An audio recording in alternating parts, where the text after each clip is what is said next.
செய்திகள் தொடர்கின்றன. இலங்கையின் கண்டி நகரில் நடைபெற்ற வருடாந்திர திருவிழாவில் சுமார் 2 லட்சத்திற்கும் மேற்பட்டோர் கலந்து கொண்டனர். கண்டி நகரில் உள்ள புகழ்பெற்ற புத்த கோவிலில் புத்த பிரானின் பல் ஒன்று வைக்கப்பட்டு பூஜிக்கப்பட்டு வருகிறது. புத்தரின் புனித பல்லை பக்தர்கள் தரிசிப்பதற்காக ஆண்டுதோறும் அங்கு திருவிழா கொண்டாடப்பட்டு வருகிறது. இந்த புனித பல் திருவிழாவில் சுமார் 2 லட்சத்திற்கும் மேற்பட்ட பக்தர்கள் கலந்து கொண்டு புத்தரின் புனித பல்லை பக்தி பரவசத்துடன் தரிசித்தனர்.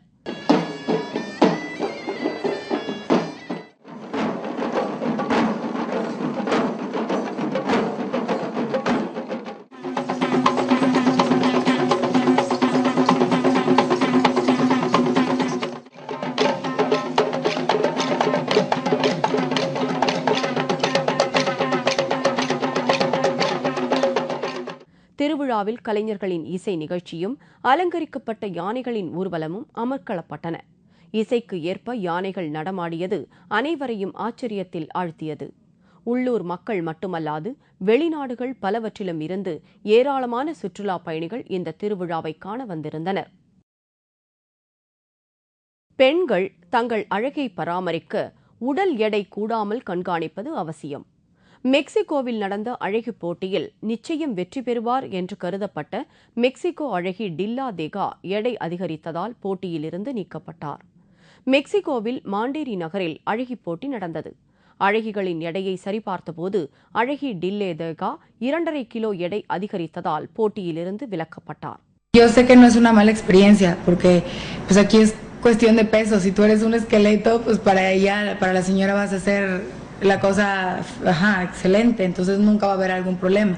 Aquí pues es para las que desde un principio les dicen que tienen que bajar, pues aguas, porque así fui yo sentenciada desde el principio y por eso las cosas nunca fluyeron bien.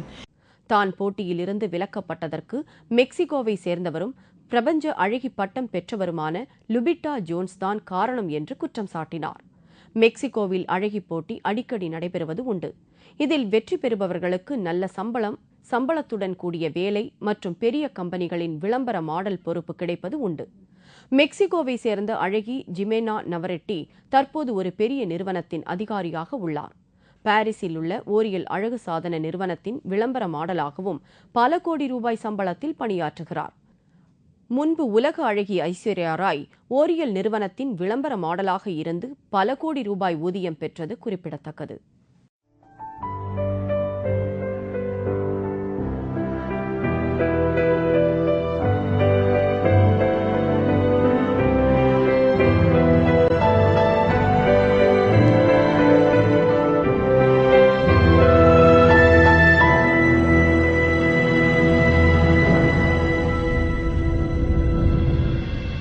இத்துடன் செய்திகள் நிறைவடைந்தன. தலைப்புச் செய்திகள் மாலை 6 மணிக்கு. உங்கள் பிரச்சினைகளுக்கு உடனடி தீர்வு காண 30134600 என்ற கேப்டன் டிவியின் தொலைபேசி எண்ணை தொடர்பு கொள்ளுங்கள். வணக்கம்.